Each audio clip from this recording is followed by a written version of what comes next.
Hi friend, कैसे हैं आप? आई होप आप सब लोग अच्छे होंगे। आज की इस वीडियो में हम आपको बताने वाले हैं अपने फ़ोन में स्प्लिट स्क्रीन किस तरीके से कर सकते हैं। बहुत ही ईजी स्टेप हैं जो आपको देखने हैं, फॉलो करने हैं। आइए गाइस, वीडियो स्टार्ट करते हैं और आपको बताते हैं अपने फ़ोन में स्प्लिट स्क्रीन किस तरीके से करनी है। स्प्लिट स्क्रीन करने के लिए साइड बटन को क्लिक करेंगे।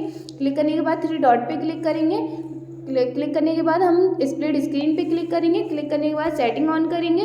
सेटिंग ऑन करने के बाद आप देख सकते हैं नीचे सेटिंग चला सकते हैं, ऊपर जो भी आपको ऐप चलाना है इस तरीके से आप अपना ऐप चला सकते हैं। आप देख सकते हैं इस तरीके से जो भी आपको देखना है, आप नीचे जो भी चलाना चाहें इस तरीके से नीचे भी ऐप चला सकते हैं और ऊपर भी चला सकते हैं। इस तरीके से आपके फ़ोन में स्प्लिट स्क्रीन हो जाएगी।